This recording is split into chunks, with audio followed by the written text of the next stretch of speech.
My name is Omar. We're here at Functional Core Fitness, and today we are going to discuss the hip hinge.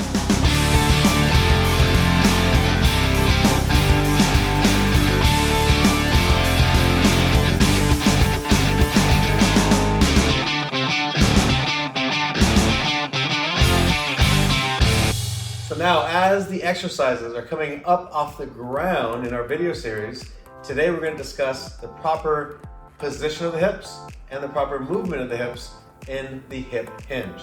Now, the hip hinge is everywhere, so if we cannot master this movement with two legs on the floor, then we can't do single leg exercises, and we definitely can't do movement with weights if we cannot perform the proper hip hinge. All right, so first things first, we need to discuss the starting point of the hips. Now, in previous videos, we discussed the anterior and posterior pelvic tilt. Now, the anterior pelvic tilt just means that my hips are tilting forward. You can see that my butt is sticking out, my shoulders are now kind of leaning forward. This is the excessive anterior pelvic tilt. Now, the posterior pelvic tilt is just the opposite, where my hips are under, going inward, where now my butt is going in, and now my shoulders are leaning back. Okay? So just in the position alone, you can see how the position of the hips change my shoulder position. Now we want to make sure that we're in a neutral position, which just means the center of the two movements or positions. So I'm going to go back and forth and find a midpoint. Now this midpoint, my hips are now under my shoulders. If I squeeze my butt, my hips don't move that much. So starting point of the hips, neutral. Now that we have the neutral position of the hips, now we have to discuss your feet. Now, we want to make sure we have three pressure points or pressure points on the feet, not pressure points, but connection points on the foot. We have under the big toe, which is the ball of your foot, under the pinky toe, which is the ball of your foot as well, but not the main ball of the foot, and then the heel of the foot. So those 3 points of your foot, when performing two-legged exercises, we want to make sure that we are in the center of that tripod, right? So if we were heel dominant, it would mean that we are here, where now all of my weight is back. And now if I put more pressure on the balls of my feet, now I'm leaning forward. So it's very important that we center the weight of our feet, and that can be done by positioning the hips in the proper position. Okay?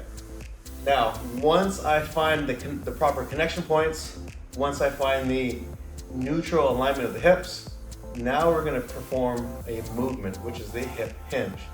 Now, I have to hip hinge without arching my back.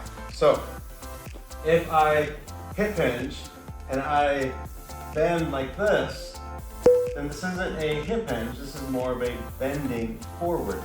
Now, if I were to lift something in this position, now my back becomes very vulnerable to injury.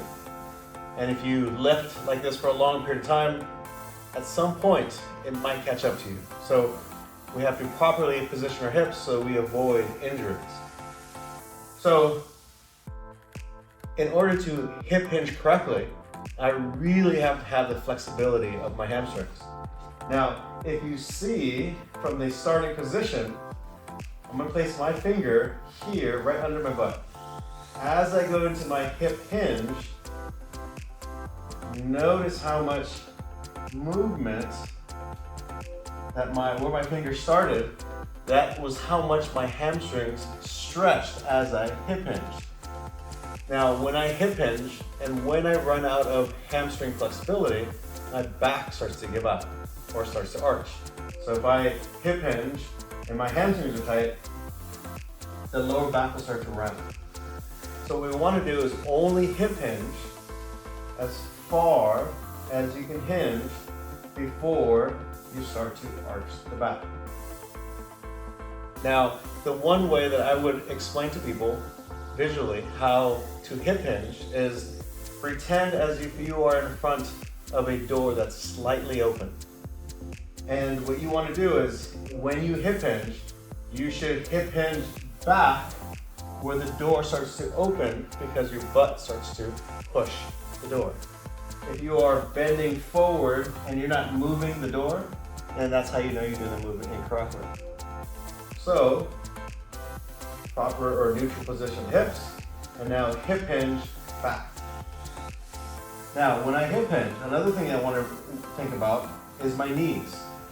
So if my hamstrings are tight, if my back doesn't arch, then the knees will most likely bend, because the knees will straighten to give you more flexibility to the hamstrings. So if you lock the knees, right, that's going to be unsafe for the knees. So we want to make sure that we keep a soft knee where the knees are slightly bent, and now we're driving the hips backwards. Now, as I hip hinge, the weight is in the center of my feet. Now to come back up, I'm not just coming up with my shoulders. See how my hips ended? I want to make sure that I drive my hips forward with my glutes. So I'm going to squeeze my butt. Squeeze, squeeze, squeeze, squeeze. Full contraction of my butt. That's how I hip hinge. I release my glutes, drive my hips backwards. My back should be nice and straight. I'm on the center of my feet. I'm going to stand upward by driving my hips, completing the movement with a squeezed butt. Now, I've seen a lot of people at the gym. Maybe this is their exercise, maybe it's not. But when they perform squats, they don't perform the full hip hinge. Look how much hips that I'm leaving out when I don't drive from the hips. Watch. That's a lot of movement, and that's a lot of glute activation. So when we hip hinge, make sure you hip hinge back, your back is nice and straight, and drive the hips forward by squeezing the butt. So I hope that makes sense. That is the hip hinge. Master the hip hinge with 2 legs on the ground, and then eventually we can hip hinge with 1 leg on the ground. So good luck. See you next week.